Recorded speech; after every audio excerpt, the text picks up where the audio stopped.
is 7 o'clock here on Kincaid and South Tunis 97.5, The Fanatic. You can watch the show live on YouTube. MBD chimes in. I think I saw Tunis twitching. This is the longest he's gone without talking AJ in a year. Don't worry, that comes your way later on this hour.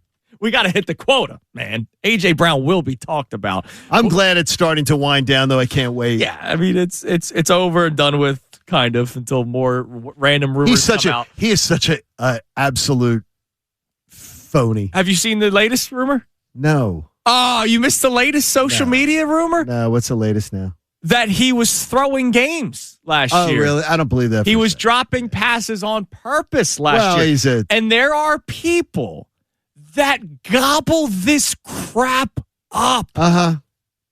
Look, watch the game against the Chargers. Dude, there are people who were believing stories about a masseuse, stories about stolen cars, stories about, like people that were also totally not believing Jeff McClain. People believe in lizard people and birds aren't real and the earth's flat. Well, you're one of them. Well, the birds. We'll talk about that. There's a lot of crazy people out there. Yeah, I mean, there is. There are crazy people out there. I worry about people. AJ Brown wants to go to the Hall of Fame, right? Like that's being talked about, right? Like one of the reasons why he wanted out of here is his stats, right? By the way, we've talked that this has been documented by reporters. So why would he drop passes on purpose? That's if he's trying to get his stats. He wants stats. Come on, so guys. The last thing he wants is that. By the way, he's not a Hall of Famer. Right now, he's not. He might one day. We don't know. Well, I mean, we're going to see. Yeah, I'll make the prediction now. Okay. He's not a Hall of Famer. Yeah. I mean, right now, he's not. I'd love to see anything more. I'd love to see him in an orange vest picking up trash on the side of the road. I'd rather see that. That means he did something bad. Well, he did do something. He did do something bad. You know what he did? I don't think he needs to be arrested for it. He quit. I think he needs to just have 2 catches for 23 yards. He stole money this year. Yes, he did. He stole money this year. So, yes, he did do something bad. That's true. I want the cops to come in and get him. Let's get a couple more reaction on this Phillies topic. The question for you today: should they be big spenders, considering where we're at with these players, the age, and by the way, the dominant pitching that they have, and yet they're missing right-handed power again? Or because of where they're at with their ages, should the Phillies hold on to their prospects? One more comment on YouTube before we get to the phones and the Davis Honda text line. Then we'll get to this Eagles discussion. Stanley chimes in, Stanley was the one that pointed out, hey, the reason why you went through a drought was because you had no prospects. Go to the Iron Pigs game tonight. The Phillies have 5 to 8 prospects. Stanley, respectfully, if you go to the MLB.com and the list of prospects that the Phillies have, like these are the Phillies prospects, their order of top prospects. They have 3 prospects at AAA that are in the top 30 of their organization. Aiden Miller, who has zero worth in Major League Baseball right now because of the back. Rincones, who is 25 years old. Who's not I don't even think 25 years old should be tied to the word prospect. And Keaton Anthony, who plays first base. Where's he playing? Because what does a 25-year-old prospect mean? That they haven't been able to get to the big league. Correct. So I don't even think 25 and prospect should be in the same sentence. Keaton Anthony's 24, so it's not like he's... Yeah, all the guys for the Phils are in AA. So if you want to see the prospects, go to Reddick. Yeah, where you see Gage Wood and Arun Escobar. You're 25 and you're a prospect? Yeah. Dude, it's almost like you have a hobby. It's like you have a hobby. It's a rough cupboard that they got going on right now. Woof. All right, let's go to our man, Tasty Cake. Dom. What's up, Dommy? Hi, Dom. Hey, John. Connor. Hey, Andrew. What's up, Dom? How are you? I was very proud. I wanted to just say one thing real quick. So I had a doctor's appointment yesterday, and I have to go into transport because of the wheelchair. Mm-hmm. Yeah. And the driver had you guys on and was saying great things about the show. Made me very proud of you. We love that. Oh, that's awesome. You must have felt safe in that car. Shout out to that driver. Yeah, really good. Well, he was great, John, except I got LeBron'd to death. Oh, no. He was a LeBron guy. There's worse great players. Yes. LeBron is the GOAT, and he went on like a 20-minute anti-Jordan thing. Yes, I love man. I love that. You can't help that. You can't help. Mental illness is a thing. That's awesome. Mental illness is a thing. Dom, should the Phillies be big spenders, man? Well, to me, it's so simple, right, John? If you got Zach Wheeler and Chris Sanchez pitching 4 times in a playoff game, as anemic as this offense is, you got a shot. Yes. You got a shot. Yes. If you can enhance that lineup at all and give yourself a better shot, of course you have to buy And that means trading away the young prospects that people hold on to so dearly, and yet they've never watched an inning of them play baseball. Yes. And the one last thing that I could say, Andrew, is for all these blowhards that were ripping the JT contract, did anybody that ripped that JT contract, did you like Sunday, the batting practice session when JT wasn't calling the game? Did you enjoy that game? Yeah, but I don't want to pay him when Painter was throwing underhanded. I don't want to pay him top. I'm not paying the guy top dollar at the catcher position and top dollar for 3 years. No, I'll rip that contract. And no, that just means that the guy that they have behind him needs to be better next year. Be better calling the game than JT. There is, John. Every time Zach Wheeler pitches a great game, he says JT. They credit JT calling the game all the time. Dom, I know, man, but he's 35 years old, and they just gave him a 3-year contract. And he's a black hole. Now, last night he got a home run, and someone's like, "Yeah," and I saw it last night. BCIB engaged. And I was like, oh, my gosh, stop it. Third of the year. Stop it. He's a fourth of the way to his total last year. Hitting season. Hitting season. Charlie was in the building last night. That's why he went yard. Because the Magic manually ran out. So they needed to get Still can't score manual more than Magic. 4 runs in a game. It's unbelievable, man. They need a right-handed power bat, which, unfortunately, there's not many out there. And you're going to have to pay a lot of prospects to get them. Do it. I don't care about prospects. All right. We're having the Davis on the text line. Feel the Davis difference. Check them out in Burlington. Stan from Yardley checks in and says, good morning, guys. They can't be all in when they're this far behind in the division race. If they were within 2 or 3 games, yes, pushing the chips in is fine. But as they sit right now, it doesn't make sense. That's ridiculous. They're 9 games ahead of the pace on this date. We wake up this morning. They are 9 games ahead of the pace that they were in 2022 when they went to Game 6 of the World Series and Rob Thompson somehow felt the need to take Zach Wheeler out of a game. And they went to Game 7 of the NLCS the next year. They're 9 games better this year. How can you say that? The division doesn't matter. They didn't win the division either one of those years. It doesn't matter. What matters is what the team can do in October. Come on now. Come on. Have we not seen enough? And to Domi's point, jeez, when you have Wheeler Sanchez, you're in every ball game. I mean, every ball game. Those two are incredible. But if you might need a bat. Yeah, I'm not worried about Atlanta or the division. Now, if there's somebody who's saying it's the Los Angeles Dodgers Invitational for the 3rd straight year, and I'd rather live for a time where maybe they're not this dominant, that I can understand more. I'm still going all in. They're not going away anytime soon. Yeah, but that's somebody, though, again, I would just say to you that did not watch last year's World Series. Because the Toronto Blue Jays had multiple opportunities to win the World Series and didn't do it. The Phillies had multiple opportunities to beat the Dodgers and didn't do it. Away, one pitch and the Phillies did, and that is the Phillies not doing it. That's not the Phillies not being right there to do it. They didn't do it. No, and the Blue Jays, if they had a competent third base coach, win the World Series, beat the Dodgers. The Dodgers can be beaten. They can be beaten, and they've shown it over and over again. All right. Do you guys know who my biggest nemesis is? Yeah, of course. Who is it? It's the computer. Yes. Good job, Connor. You hate the computer. We have the ESPN Football Power Index. Now that I think they were all waiting to see what would happen with A.J. Brown. And now that they've reached OTAs, we have the Football Power Index, Johnny. Okay. And the computer at ESPN going into the season has the Eagles ranked 10th. Among teams in the NFL, according to their algorithm. Number 1 is the Rams. No surprise there. Bills 2, Ravens 3, Seahawks 4, Niners 5, Packers 6, Chargers 7, Lions 8, Chiefs 9, Eagles at 10. All right. What's crazy is the team that is 11th. the Dallas Cowboys, right behind the Philadelphia Eagles. And this isn't a Vegas betting thing. This is whatever algorithm that they have based off of roster construction and over-unders and all that kind of stuff. An algorithm that who has? ESPN.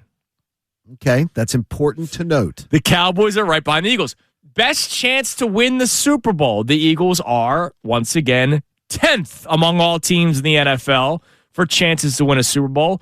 They have their most likely Super Bowl matchups. The Eagles are not in any of the top 10 most likely Super Bowl matchups. Basically, they're not giving the Eagles a shot. Really? And once more, I will try to find a way to infiltrate Bristol. I might be going up soon for a weekend and rip out the cords of the Football Power Index. I will probably be fired immediately if I did do that, Johnny, but I think I have to do it for the sake of Philadelphia sports because it's ridiculous. Well, I would tell you it is a absolutely worthless piece of whatever it's written on. Is worthless. It's whatever it is absolutely worthless. So my question is, are we missing something? Yes. Here's what you're missing. Their thing. Can you tell me this? And I'm going to tell you right now. Are the Rams, Seahawks, and 49ers ahead of the Eagles? All three are, yes. Okay. Well, I will tell you right there that anyone who knows a study of statistics would tell you they would throw that out. Because there's no statistical way that all three of those teams would all in the same division would have a better chance of going to the Super Bowl than the Eagles would in their division right there. So I would tell you right there, the fact that they're all in the same division. If you told me the Rams and the Seahawks or the Rams and the 49ers, you told me two of those teams. Mm-hmm. The fact that all three in the same division, because statistically that's not going to work out. Fantastic. How many teams in the Central?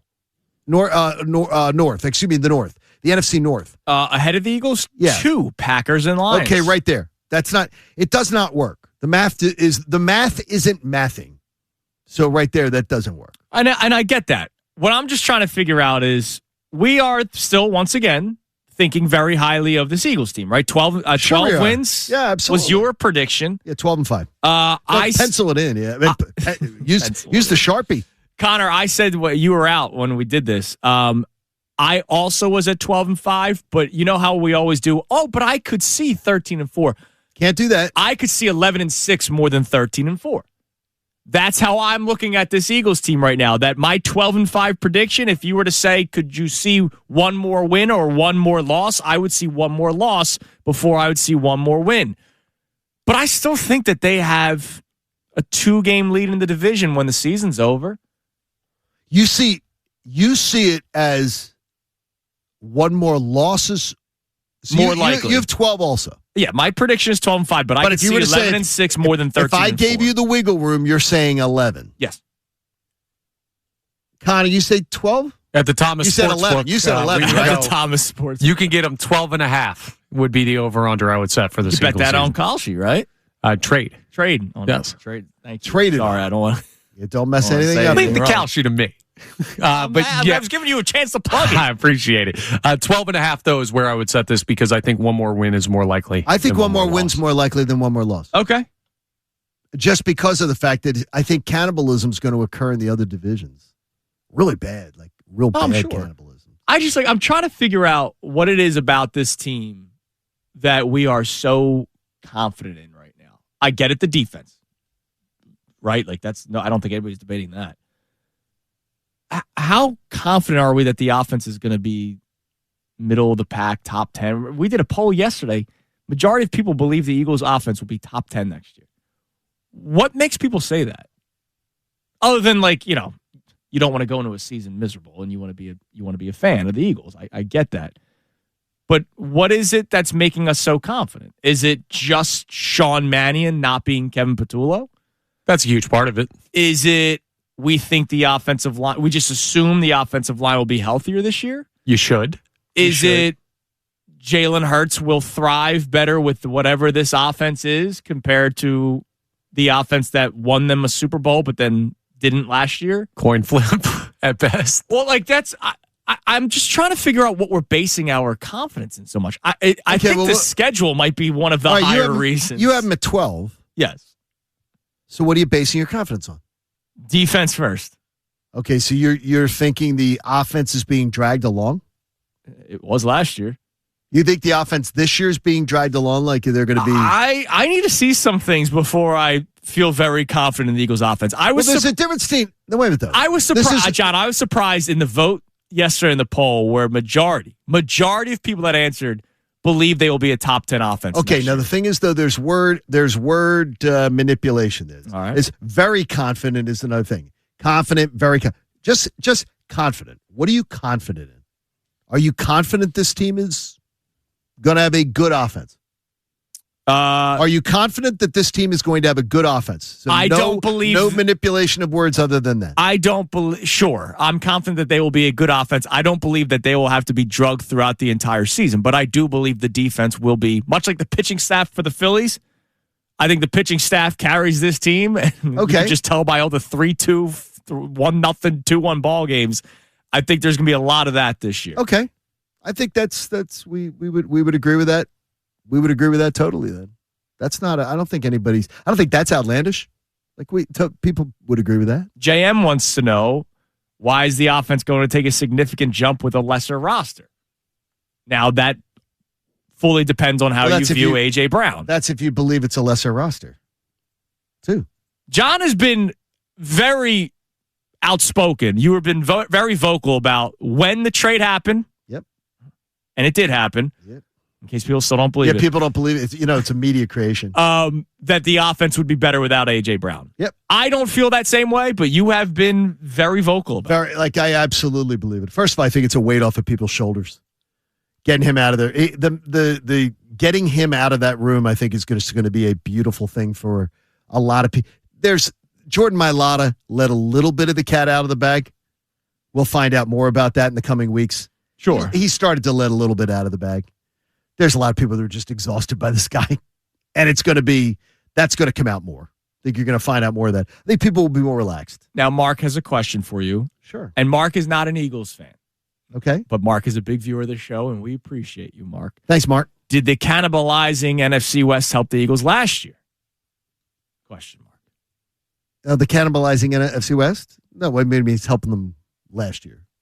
He's wondering, you're saying you think they're going to beat each other up so much this year that it might help out the Eagles, whereas just last year you had two teams in the NFC Championship game and one team beat you. No, what I'm saying to you is, as far as I was just referring to the 10, if you're telling me that the Eagles have 10th best odds, you can't tell me that there are first of all, that there are 3 teams in the same division ahead of them in the 10 best odds. But I'm going to tell you that a statistical study of that would tell you. Yeah, but 2 of the teams were ahead of you, and the one that wasn't beat you last year. It literally happened last season. Well, that is not something where they would tell you the 10th best odds to get to a Super Bowl.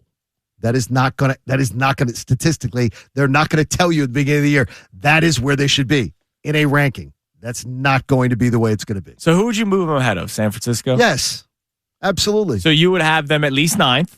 At least 9th. Go on. Ahead of Green Bay. Ahead of Green Bay. Ahead of Green Bay. And Detroit? Because they're both ahead of you. Where's Chicago? Chicago is 16th. I'm guessing they're expecting a fall off for I'm expecting Chicago. I don't think the Eagles will be behind Detroit. I don't think the Eagles will be behind Green Bay. So I don't think they're going to be behind either one of those teams. I think Detroit's offensive line, man. So you got them 7th. Okay. Minimum. Go on. Tell me the other teams ahead of them. Rams, Bills, Ravens, Seahawks. You have them ahead of the Niners. Yes. And Chargers. Okay. You have Chargers is sort of a coin flip. Yeah, Chargers is sort of a coin flip. That's sort of a coin flip. Yeah, I mean, I'm not talking about, but no, I don't have any problem with the teams that are ahead of them in the NFC other than that. Okay. Like I don't have any problem with that. All right. But there is not going to be, that's just math-wise, I would not have a problem with that. By the way, they're expecting the fall off for Chicago. They're expecting the fall off for the defending AFC champions as well. Patriots, they have at 14, even with the addition of A.J. Brown. Far too high. You think far too high, Connor? 20th at best. No, I mean, are you messing around or are you serious? Like, how bad do you think they're going to be? I don't think they win that division. I think it's Buffalo's division. I think they may have the biggest swing of any team in the NFL. They'll win 9, maybe 10 games. I think they're going to be a 10-win team. Like 10-7 type of team. This is all my Sam Darnold hate that has to be replaced somewhere else. Drake May, I'm coming for you, son. And I really want to see it. I really want to see them fall apart so badly. It'd be so much fun. All right, what do we have on the Davis Honda text line? Feel the Davis difference. Check them out in Burlington. More Eagles discussion coming up. But what do we have on our Phillies topic where we're asking you, should they be big spenders? Joe from Media checks in, says, spend. What we know, we need significant offensive help. We have an old and aging roster. What we don't know is about the lockout and the salary cap. If there was ever a now is the time, it's now. That's sort of true, isn't it? Now's the time, you could say, that the last 3 years. And they got Duran. Who's the big right-handed bat that they got? Austin Hayes? Harrison Bader? Yeah, but is he a big bat? No, he got hot for a couple of weeks. No, he got hot for quite a while. Sometimes that's all it takes. He was incredible. He was incredible. Yeah, he was stunk. Yeah. He was incredible. It was great for him. And by the way, he's a guy who has stunk this year. He has. He stunk. Yeah, he would fit right in with this Phillies outfield, though. Just say he's batting 170. He's right behind Adolis Garcia. People were saying he had to come back. He's right behind Adolis Garcia. My God. My gosh. You know, though, Harrison Bader, though? Christopher Sanchez would have a scoreless streak this morning. Well, no, the ball was playing left field. The ball was hit to left field, Jeff. I understand. Well, he could play. We don't have to blame Brandon Marsh, all-star, for a historic streak just happening to come to an end. The arm was bad, man. It's okay. That was noodles. Cup of noodles. Not everyone needs to be blamed for something. Cup of noodles. All right, coming up next. All right, so screw the FPI, Football Power Index, but there is something blow it up. There is something I'm legitimately worried about. You guys might either calm me down, or you might make it worse. It involves the quarterback of the Philadelphia Eagles. Oh, boy. And there was a report yesterday that adds to my concern. It's Kincaid and Sal Tunis, 97.5 The Fanatic. Kincaid and Sal Tunis, 97.5 The Fanatic and 97.5thefanatic.com. 97.5 The Fanatic and 97.5thefanatic.com. Eagles question here in a minute, but Buster Olney just put out a tweet about 20 minutes ago. Buster Olney last week saying that if the Tigers were to move on from Tarek Skubal, teams to keep an eye on, the New York Yankees, obviously, the Los Angeles Dodgers, obviously, and he also mentioned the Phillies. And then Ken Rosenthal mentioned the Phillies yesterday, which is why we're asking you today, should the Phillies be big spenders whenever the time comes before the MLB trade deadline, or do you want them to hold on to the prospects like you guys usually do? And I'm usually right that prospects don't mean squat except for moving pieces around to get better players. It seems like right now majority of people are on the right side of history of screw the prospects. Buster Olney chimes in. Tigers are telling teams as of now they're not selling. No surprise, it's June 4th. The sweep of the Rays that they just had will fuel their hope of climbing back into the American League race. That's also a good way to say if you're going to want our players, you're going to have to spend a lot. Red Sox are signaling to teams that they are not looking for a right-handed bat, which that takes one team off, which is good, again, right now. Okay. And the one thing I'll credit Dave Dombrowski for, there's very little things I will credit him for. The bullpen is good, the Phillies bullpen. And apparently, according to Buster Olney, right now there is very little relief help available. Clubs looking for bullpen additions say even the worst teams won't talk bullpen swaps yet. You expected this bullpen to be better, though, right? Yeah, Keller's been a disappointment. He's been look flat out. The day that the Brad Keller came here, I had one of his ex-teammates say to me, he's going to kill every worm in Citizens Bank Park. You got to love him. I haven't loved the Brad Keller experience. He was a mess again yesterday. I haven't loved it at all. It's been like 2-3 games where he doesn't give up a run, then it's a run. 2-3 games, and it's a run. His ERA's 3.71 right now. Now that's not terrible. No, it's not. Just he hasn't been great. He has not been what I expected. Like we thought, Bridge to Lidge, right? Ryan Madsen, Brad Lidge, those two guys. Good luck. If you're down going into the 8th inning and you're an opposing team, absolutely. Good luck. Phillies have not had that dominance from Keller, the bridge. They've had the dominance from Duran. It's just the eighth inning's been a bit of a mess, and Alvarado's been up and down.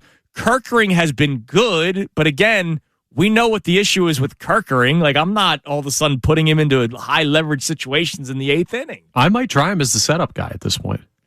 You're in June. I know. Give it a shot. I kind of know what. I mean, but what might happen. Yeah, I mean, Connor. That is ballsy. But in June, maybe try it. I mean, Keller had 1 year in his career as a primary relief pitcher. That was last year, and he was awesome. He was really good. Yeah. But Kerkering is also like a very young pitcher with a lot of really good stuff, and he's been good this year. Yeah. In June, if he screws up, guess what? You make the change a week later, and you go back to Keller. But I would try it. All right. Well, the good thing is they have options, whereas a lot of teams apparently don't have many as of right now. All right, I have a question for you guys. I want to play something. Mike Garafolo was on the Peter Schrager podcast. You should try to get Peter Schrager's on the list, by the way. He's now on my list. You should try to get Peter on, Connor. No, I'm going to share it. I'm going to share it publicly. Nope. I'm going to share it publicly. No, I'm not going to share. I'm not going to share the information publicly. But Peter Schrager was a total JO to our Connor Thomas off the air. A complete JO. What do you mean? You guys are JOs to me every day off the air. Yeah, but we know you, and so you That's sort fair. of deserve a little bit of it. Peter Schrager couldn't have been more of a JO. Don't you guys go way back?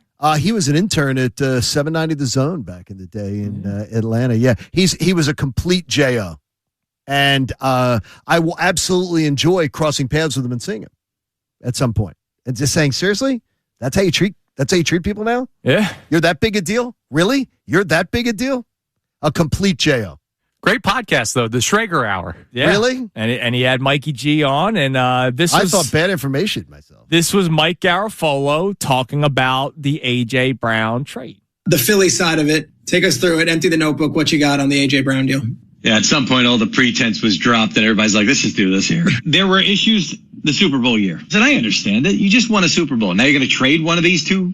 You're certainly not trading your quarterbacks. You're going to trade A.J. Brown at that point. So they said, we can't do that. So let's just try to make this work this year. And they tried, and it fell apart early. I referenced recently the Tampa Bay game, which was in week 4. They won the game. But there was a sequence late in the game where A.J. wasn't involved enough, and they're like, let's get A.J. the football. Incomplete, punt.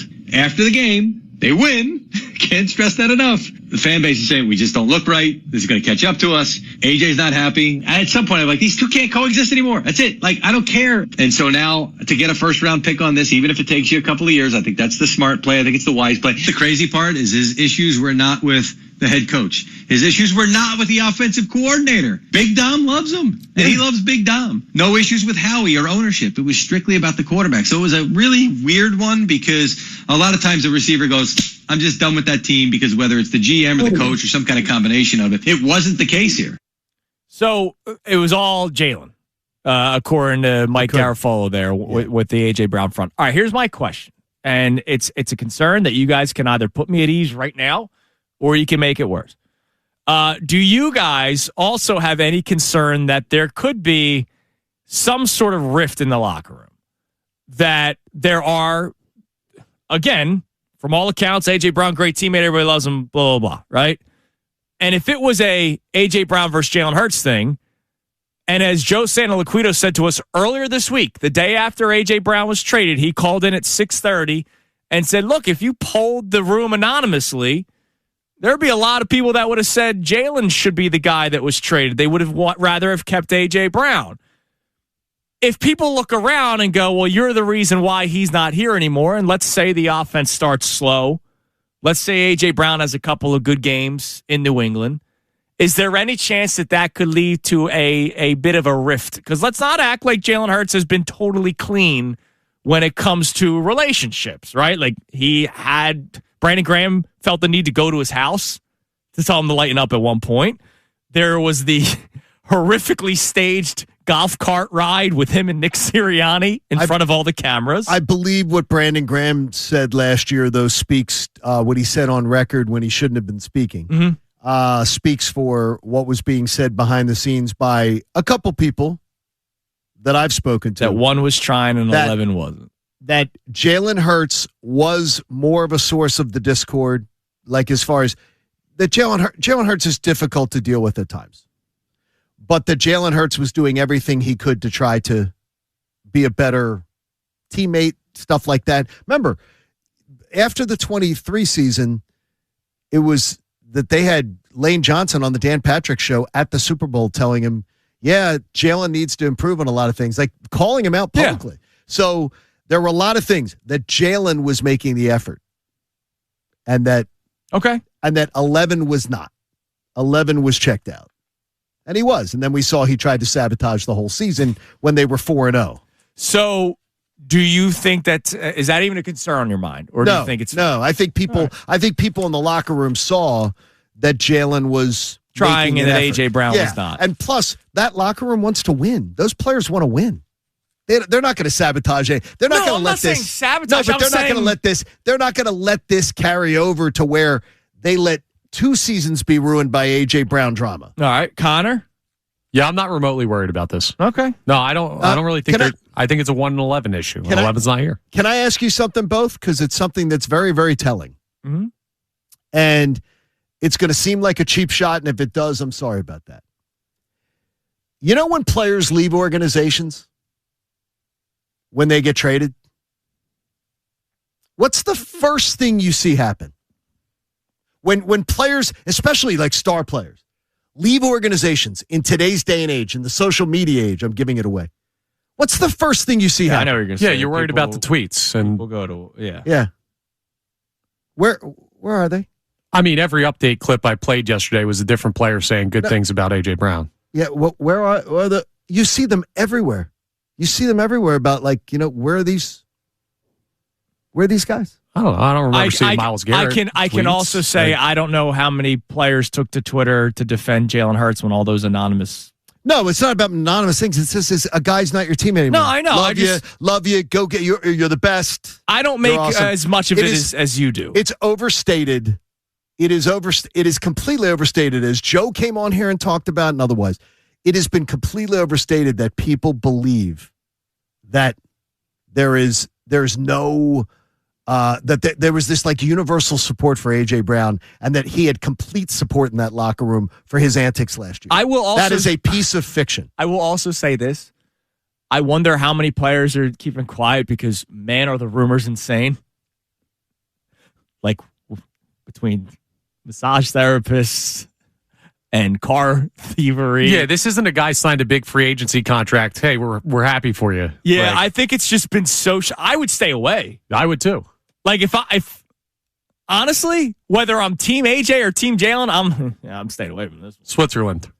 Yeah. Oh, sorry. Okay, so I can understand that. Okay, that's a good point. Considering all the that's a good point. Rumors that are out there, because then it goes, do you look like you're taking a camp? Yeah. Okay, I can understand that. I mean, you're still playing with Jalen, and there's no need to do that for any of the current Eagles players. Like, there's just not. Yeah, when asked, they'll speak about AJ. And look, Saquon just last week talked very high. This is before the trade. Spoke very highly about AJ Brown. So they're still speaking highly of him publicly. Who knows what they're saying behind closed doors?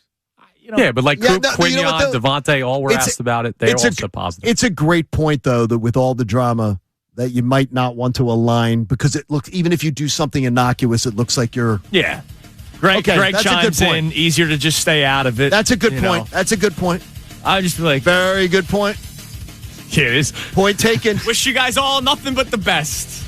This ain't my fight. Absolutely. All right, coming up next, we have today's headlines. Any teaser? What do we got? Oh, yeah. We got Mr. Unlimited, who is now being a little bit limited, and potential Christopher Sanchez doomsday scenario. Oh, jeez. All right, that comes your way next here on The Fanatic. Cade and Sal Chunas, 97.5 The Fanatic and 97.5thefanatic.com. 97.5 The Fanatic and 97.5thefanatic.com. All right, before we get to today's headlines, question for you, Connor. Do you have Mama Hurts in today's headline? I do not. All right. So, we now know where Jalen Hurts gets it. The way he speaks sometimes. Because I'm trying to figure out what the hell Mama Hurts is getting at here. So Jalen's mom is very active on social media. She is. She's commented on our videos in the past. She's commented. Which we appreciate, Mama Hurts. And both, like, yeah, this is great what you're saying about my son, and also what the hell are you saying about my son, right? Like she's she's pretty active on social media. So she responded to one of the content people that had like the big story that Hassan Reddick stole AJ Brown's car, which was so stupid, all this stuff. She responded to the video saying, "People don't know what they don't know, so this is what you get." Correct. So is she saying this is false? That's what I'm thinking. Yes, she's saying that's false. What she's saying. Come on, Andrew. Why can't you just say that? Oh, I get you. But no, that's the point I'm trying to get. It's because it's stupidity. No, why can't you just say none of this is true? It's stupidity. Because there's people wondering, what does she mean by this? She's throwing a wet blanket on everything. Like, it's the nonsense that's out there right now. It's crazy. Now, a lot of people are saying, why would Jalen tell his mom about stuff that's going on in the locker room? Oh, my gosh. In that way. By the way, John Dotson yesterday was like, yeah, I don't know what you guys are talking about. It's so stupid. It's just so stupid. I don't think anyone's stealing their teammates' cars. Darius Slay chimed in on social media. Isaiah Rodgers chimed in on social media.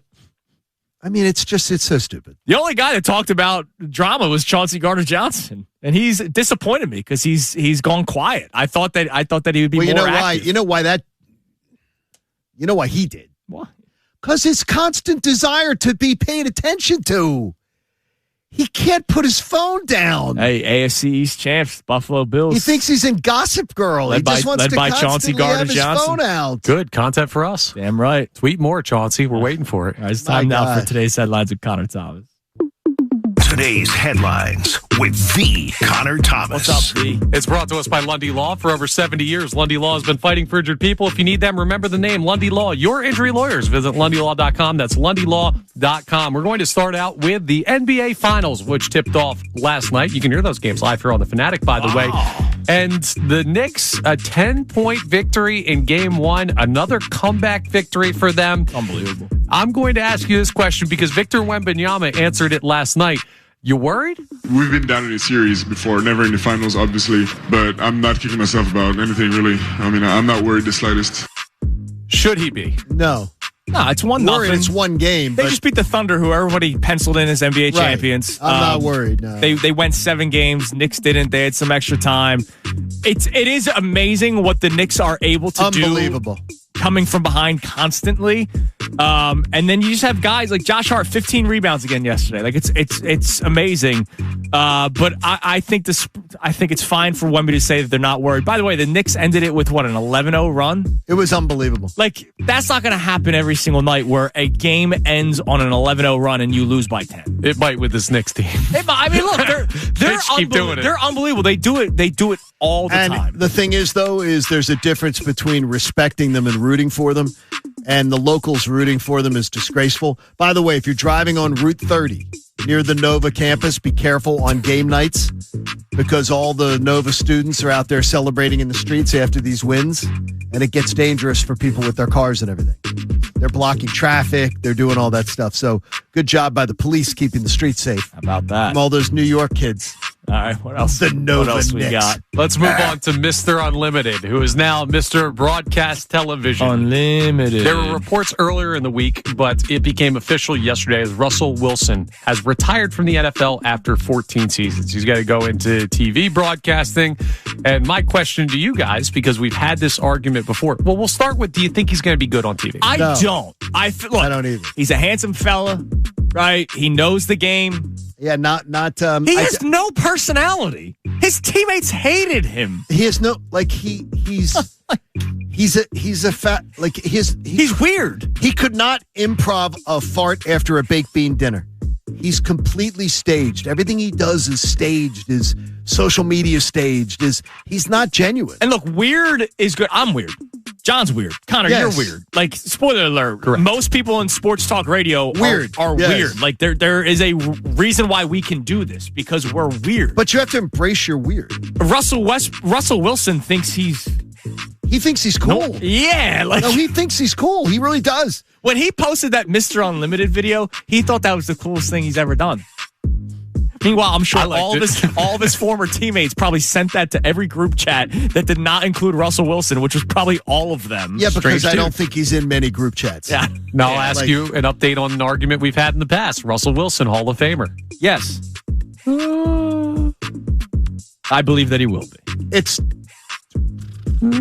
I don't know. I remember the past. People on the show said Locke's Hall of Famer. It's tight, but I believe that he'll be in the Hall of Fame. Is Eli Manning a Hall of Famer? He's going to be in the Hall of Fame. If Eli Manning's a Hall of Famer, then Russell Wilson should stroll in. Russell Wilson, because Eli Manning's terrible. Russell Wilson will be in the Hall of Fame. Then if Eli Manning goes to the Hall of Fame, then Russell Wilson should stroll in. Absolutely, because Russell Wilson was a better quarterback than Eli Manning. I don't think he makes it, but we'll see. I'm telling you right, Russell Wilson will be in the Hall. Now, here's a guy that will definitively be in the Hall of Fame one day. His name, you may have heard of him, Shohei Ohtani. Yes. He pitched for the Dodgers last night. Unless he gets caught gambling. Even then, he might still be good enough. He already had one fall guy. Look, he has his vices. There's just not a lot of people that can go to prison for him. I'm just saying, for all I know, he might not be a Lock Hall of Famer. He might be kicked out of the game. He could be. We know he's not intentionally throwing games because he's been unbelievable on the mound this year. So Shohei's ERA down to 0.74. That is the third best through 10 starts in Major League history. And with his 7-0 lead, they hand the ball to Jonathan Hernandez, who's been good so far. He's pitched 6 innings and given up just 1 hit. So Shohei, another strong start, 6 scoreless innings last night for the Dodgers. Here's the doomsday scenario. What happens when we get to the end of the year and he's one of the best hitters in baseball, but that ERA stays low? Is there a chance that he will win both MVP and Cy Young? Yes.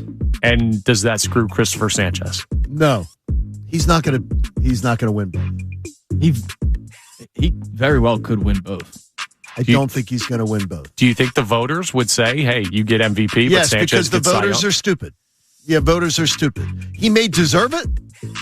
He could very well deserve it. No, what Connor's saying is, would the voters go, hey, we're not going to give you both? The voters will not give them both because voters are stupid. He may deserve it, is what I'm telling you, but the voters won't give it to him because voters are stupid. The last one was Justin Verlander. Dude, I don't know. Voters love Shohei Ohtani. How many times could guys that could? How many times could LeBron or I don't know Michael Jordan or that could have been MVPs?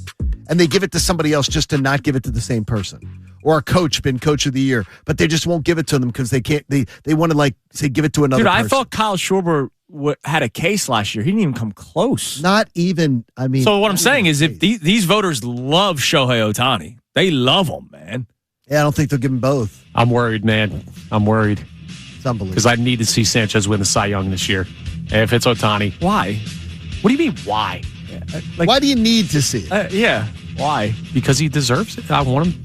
You know what I need to see? The Phillies win a playoff series. Yeah, that's what I need to see. I want to see that. Mutually exclusive. Dude, in my rankings of need to see, Christopher Sanchez needing to see him win a Cy Young might not be in the top 10. This is where Zach Wheeler getting screwed over. Personal records don't do anything for me. That might be out of the top 10. I want to win. I want to win. I want the team to win. From a 1-run game for a streak.